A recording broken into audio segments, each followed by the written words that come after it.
Welcome to the Dimensional Shift, where starseeds, quantum spiritualists, and alien enthusiasts gather to shift time, space, and dimensions.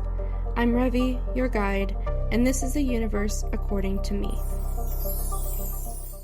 When I was about 12, I figured out the speed of light in a vacuum for a light year, and it came out to be about 5 trillion, I think it was miles.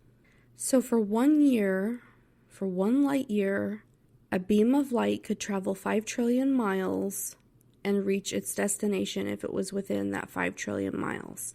And if you think about that, that means that all of the stars and celestial bodies we look at, we're actually looking into the past. Light actually has to travel through time and through space, which means that time travel, in the sense that we think of it now, is virtually impossible. This doesn't even take into account the fact that mass or matter, when reaching the speed of light, expands infinitely. So it's kind of this perfect storm. If we can reach the speed of light, we will be destroyed in the process. It's sort of like with black holes, which, if you think about it, is kind of the opposite in a way. And if we were to pass the event horizon, we would be destroyed in the opposite sense, where we would be crushed. Because of this, light speed is rather limited. We will never be able to have those, hyperdrives, or we can jump through space and arrive at our destination without having any time passed. The actual science behind it is much more complex. And I was told this last year, that we will never have the science for that type of travel until we can prove to all the galactics that imperialism is dead and we no longer wish to conquer other places.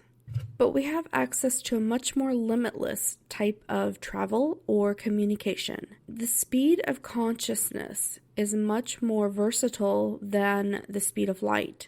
The speed of light requires matter or mass to travel through time and space. The speed of consciousness, however, requires only thought and intention. Let's look at an example. If you want to get a message to someone, say on text message or Facebook Messenger or something like that, you're using the speed of light because you're using electricity. While it seems instantaneous, you have to go through the process of typing it up, sending it, waiting for them to receive the message, and replying.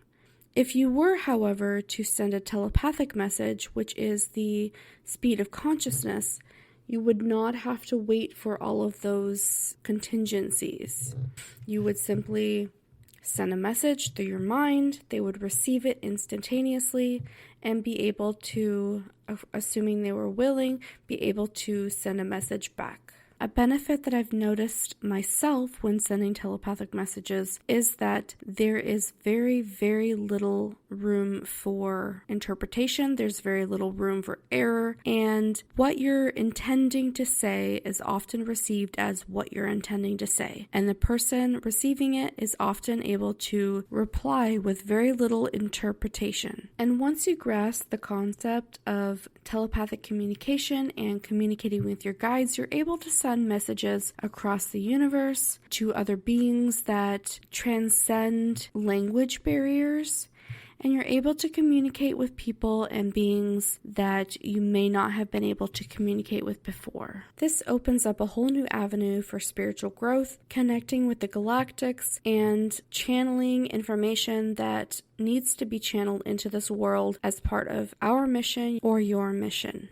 We can also look at this through the lenses of 2 quantum theories.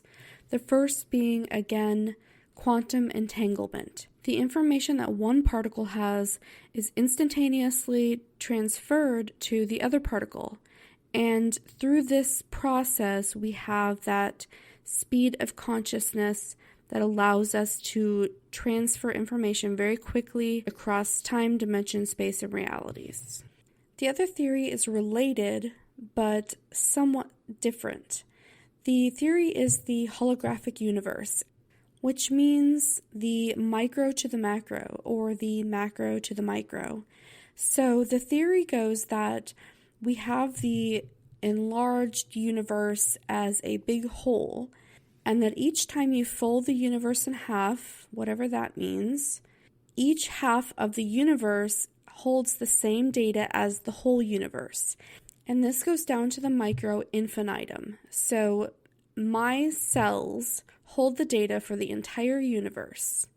Your mitochondria holds the data for the entire universe. In this way, it's self-perpetuating in that the data is never lost. If you want more information on the holographic universe, a great book you can read is called The Path of Energy, Awaken Your Personal Power and Expand Your Consciousness. It's by Dr. Synthia Andrews, ND. It's one of the first books I read on energy and energy work and meditation, and it really helped shape and morph how I viewed energy on a quantum level. If you're interested, that title will be listed in the episode description so you can find it and read it, which I highly recommend. I know I've talked about telepathy a lot, and that's the most tangible example I can give you, but there's other ways to use the speed of consciousness without having clairaudience. Anytime you use your clairvoyance, you're using the speed of consciousness. Anytime you use your empathy, you're using the speed of consciousness.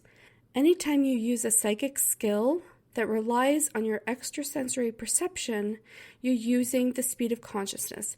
Anytime you don't have to have hard data in front of you in a mass matter type of way, you're using the speed of consciousness. And at the same time, anytime you astral travel or dream, you are also using the speed of consciousness because you're using perception that is outside of your normal everyday 5 senses of your body. And in this way, we are able to time travel or to teleport, whatever you want to think of as traveling across the universe, traveling across time. And we're able to do that in a way that is at the speed of consciousness and has no implications on the physical realm. It's no secret that psychic senses have allowed us to transcend the physical realm and the limitations of having a human body. This is something that the sages have passed down for millennia. These type of practices have been villainized, preventing us from practicing them in a way that is meaningful and gives us a meaningful connection to the universe and a meaningful connection to ourselves and to each other. Reclaiming that in the past, say 5 years with the Starseed Awakening has been extremely empowering for all of us.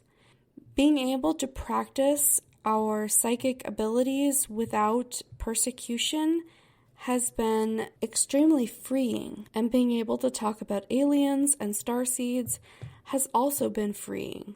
We've been able to find our tribes or groups or whatever you want to call them and connect with people in a way that means something to us and means something to them.